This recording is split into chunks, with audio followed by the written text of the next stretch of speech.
Bonsoir à tous, il est 19h, voici les titres de votre journal. La sécurité hydrique, une priorité pour l'Algérie. Dans ce journal, nous verrons comment fonctionne la station de dessalement d'eau de mer de Ténès et comment d'autres stations se préparent à entrer en fonction pour répondre aux besoins des consommateurs.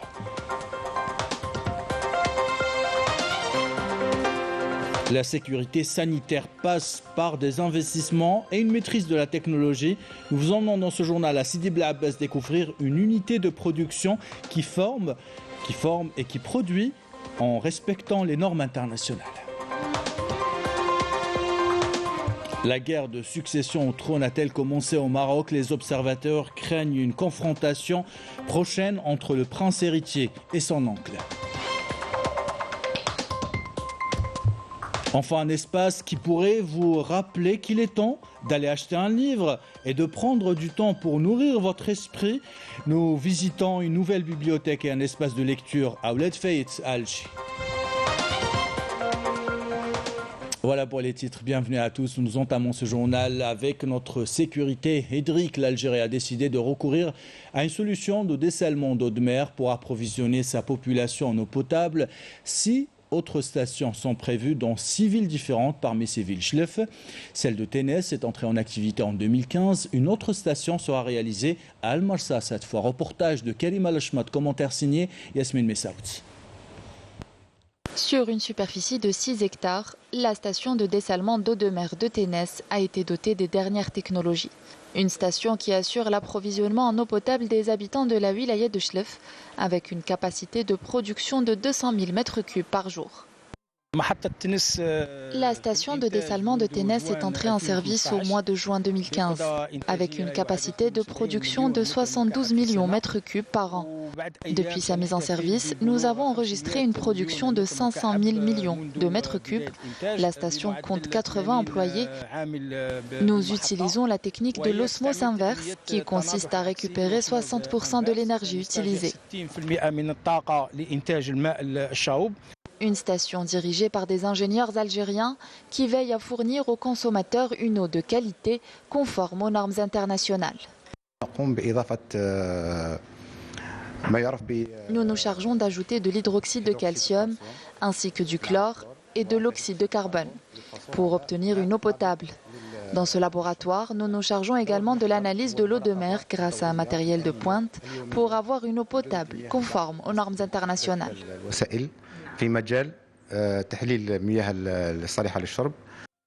Et pour répondre aux besoins des habitants de la région, les travaux d'une autre station de dessalement d'eau de mer seront lancés. Un projet qui entre dans le cadre du programme complémentaire du président de la République. Après plusieurs études de sol, nous avons choisi ce terrain situé dans la commune d'El Marsa. Il y a 6 stations que nous projetons de réaliser. Elles seront situées à Tlemcen, Mostaganem, Chlef, Tizi Ouzou, Skikda et Djidjel. Les travaux seront lancés en 2024. La station d'El Marsa approvisionnera également Ain Defla et Médéa.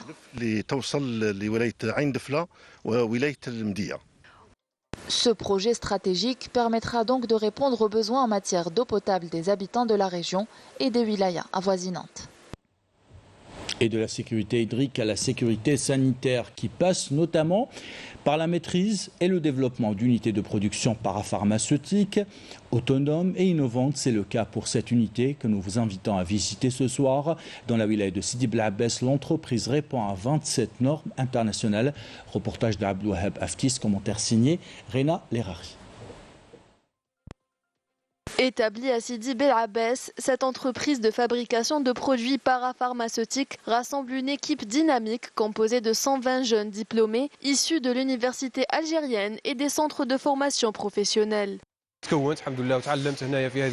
J'ai été formé dans cette entreprise, puis j'ai signé un contrat de travail. J'occupe le poste de chef de ligne de remplissage et de conditionnement. J'ai obtenu mon diplôme en comptabilité et finance en 2022 et j'ai aussitôt trouvé un travail dans cette entreprise. Nous avons plus de 80 produits fabriqués à notre niveau. Nous avons pour objectif de développer les composants continuellement car chaque produit a ses spécificités. En ce qui concerne le contrôle qualité, on se conforme aux normes algériennes et internationales, avec plus de 27 directives rigoureuses à suivre. Avec une présence étendue à travers le pays, cette entreprise a réussi à développer une large gamme de produits et aspire désormais à conquérir les marchés internationaux sous l'encadrement des autorités locales. Nous avons bénéficié de l'aide de l'État, ce qui nous a permis d'élargir notre entreprise. Nous fabriquons une large gamme de produits et nous veillons à améliorer leur qualité et à développer nos formules.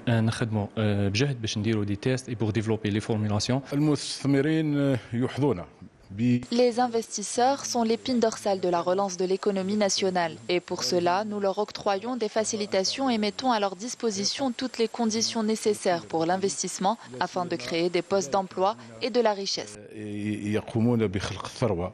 Associant l'expertise locale aux opportunités du marché, l'entreprise ambitionne de développer et de maîtriser davantage cette activité de plus en plus demandée à l'échelle nationale et internationale. Et dans l'actualité de ce vendredi, le président de la Cour constitutionnelle, Omar Belhaj, prend part depuis mercredi à Jakarta aux travaux de la conférence internationale des présidents de cours constitutionnelles organisée à l'occasion du 20e anniversaire de la Cour constitutionnelle indonésienne et placée sous le thème « Renforcement de la démocratie à travers les juridictions constitutionnelles ». En marge de cette conférence, le président de la Cour constitutionnelle a signé un mémorandum d'entente avec la Cour constitutionnelle algérienne, entre la Cour constitutionnelle algérienne et son homologue indonésienne. Objectif, assurer un cadre de coopération et d'échange d'expériences dans le cadre du droit constitutionnel et de la justice constitutionnelle. Le commandant des forces navales, le général-major Mahfoud Ben Medeh, a inspecté au quai nord de l'amirauté à Alger un détachement naval composé du bateau-école Soumam et du voilier-école El-Mallah après leur exécution de la campagne d'instruction été 2023 du 17 juillet dernier au 10 août. Cette campagne d'instruction est une étape importante dans le parcours de formation des élèves officiers actifs en première et deuxième année de la formation fondamentale à l'école supérieure maritime de Temenfous, qui leur a permis d'enrichir leurs connaissances théoriques et d'évaluer leur capacité d'adaptation en conditions de navigation ainsi que leur maîtrise des différents types d'armes et équipements à bord. Suite au programme diffusé jeudi à minuit de façon irresponsable et non professionnelle sur la chaîne SLM TV, contenant des scènes contraires aux préceptes de l'islam et aux mœurs de la société algérienne, l'ARAV a décidé de suspendre provisoirement tous les programmes de cette chaîne à compter de la date de publication de ce communiqué en attendant de statuer définitivement sur ce sujet. Voilà pour ce communiqué de l'ARAV. Dans l'actualité internationale, c'est une guerre de succession féroce qui s'annonce au Maroc face à la maladie du roi. Les tractations ont commencé pour désigner son successeur entre son frère qui serait soutenu par les services de renseignement et son fils qui serait épaulé, lui, par les forces royales. La guerre est déclarée. Lecture avec Yasmine Messaoudi. En pleine vacances du pouvoir depuis la maladie de Mohamed VI et son incapacité à gouverner, le Maroc serait en proie à une féroce guerre de succession. Dernier rebondissement en date, cette délégation des pouvoirs militaires par Mohamed VI à son fils et prince héritier Hassan III, qui serait soutenu par les forces armées royales. Une décision à travers laquelle Mohamed VI vise à barrer la route à son frère Moulay Rachid, soutenu par les services de renseignement dirigés par Al-Hamouchi et Mansouri, qui se sont accaparés des institutions de l'État. Accentuant la guerre de succession et plongeant le pays dans l'incertitude, la vacance de pouvoir inquiète les Marocains qui voient leur pays de plus en plus entre les mains de l'entité sioniste et fragilisé par la menace d'une crise financière aiguë. Compte tenu de la vacance du pouvoir et sa maladie, Mohamed VI et son entourage seraient convaincus du modèle de succession, selon le modèle espagnol, en allant vers l'abdiction, en référence au fait que Juan Carlos a été poussé à abdiquer en faveur de son fils Felipe en 2014.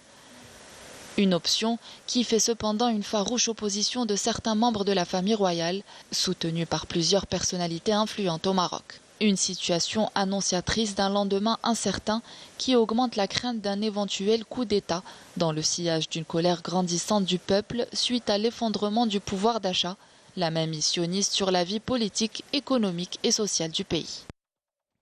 Au Niger, aucune issue ne semble possible pour l'instant pour trouver une solution pacifique. L'Algérie a appelé depuis le début de cette crise toutes les parties au calme et a trouvé une solution pacifique.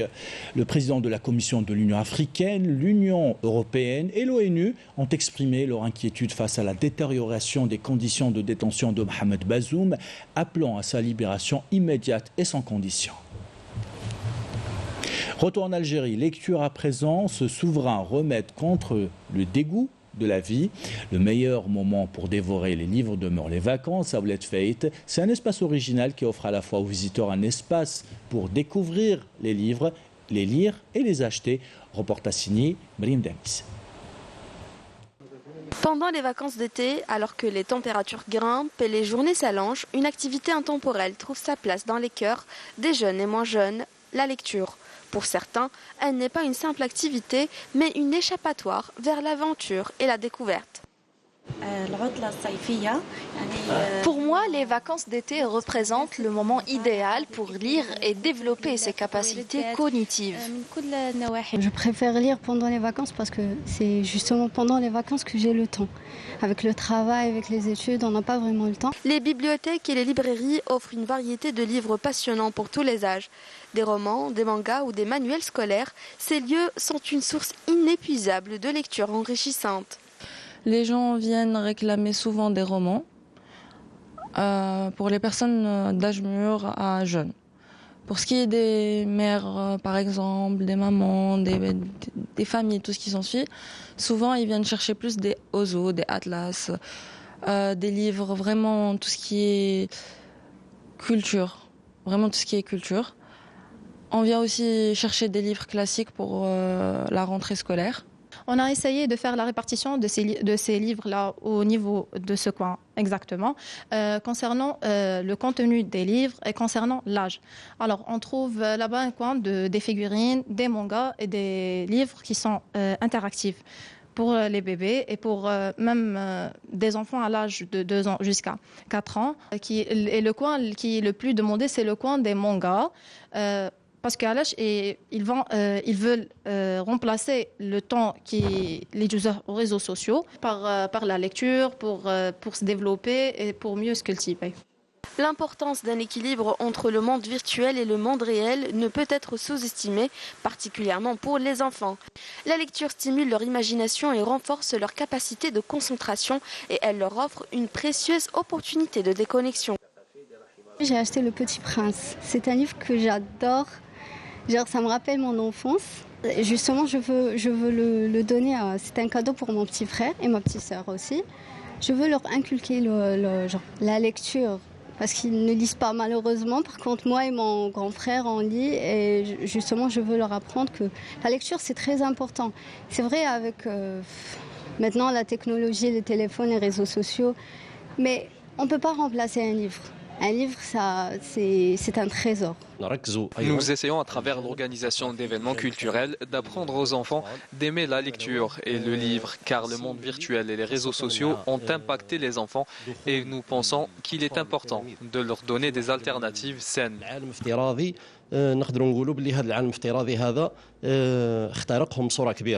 La lecture demeure le meilleur moyen pour développer ses capacités cognitives et intellectuelles. De la lecture au sport, la sélection nationale féminine de volley-ball a effectué aujourd'hui au centre de préparation des élites nationales à Suidania son ultime stage de préparation en prévision du championnat d'Afrique des Nations prévu du 14 au 25 août au Cameroun. Sami Hachichou était sur place.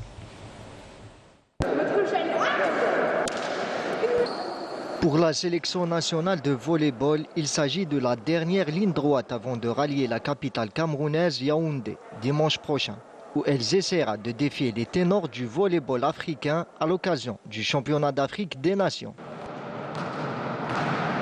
التحضيرات راهم يجوزوا très bien. L'entraîneur راهو يدير les dernières astuces, رانا نسقموا شويه les dernières astuces, mais en même temps رانا نخدموا beaucoup plus tout ce qui est des matchs amicaux باش نحضروا exactement comme راهي قريبه بزاف la compétition. Donc نحضروا la compétition بلي matchs amicaux كيما راكم تشوفوا. On a fait un stage في la Lettonie il y a 15 jours, donc ça s'est bien passé. On a pu jouer des matchs amicaux معاهم, on a développé certaines choses. Donc je pense qu'on est prête, Inch'Allah, pour aller au Cameroun. Inch'Allah, pourquoi pas. On va créer la surprise. ما نقولكمش بلي نديو ديريكتومون ميداليه ذهبيه ولا المرتبه الاولى, بصح نديروا اللي علينا باش نطلعوا لاعلامكم à chaque fois. Le stage de Suidania vient ponctuer une série de stages pré-compétitifs, dont celui effectué du 17 au 27 juillet en Lettonie, durant lesquels le staff technique national a retenu les mêmes joueuses qui ont participé aux Jeux sportifs arabes. Nous avons effectué un stage de préparation en Lettonie. Il faut bien se préparer pour le championnat d'Afrique. Les équipes africaines ont un très bon niveau et notre objectif est le podium.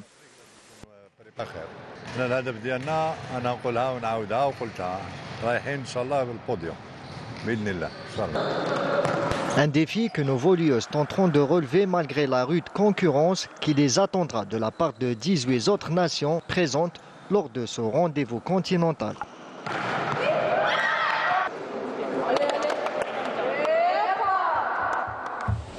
Et ainsi va l'actualité. C'est la fin de ce journal. L'équipe de la rédaction qui l'a préparé, l'équipe technique qui l'a réalisé. Vous remercie de l'avoir suivi. Merci pour votre fidélité.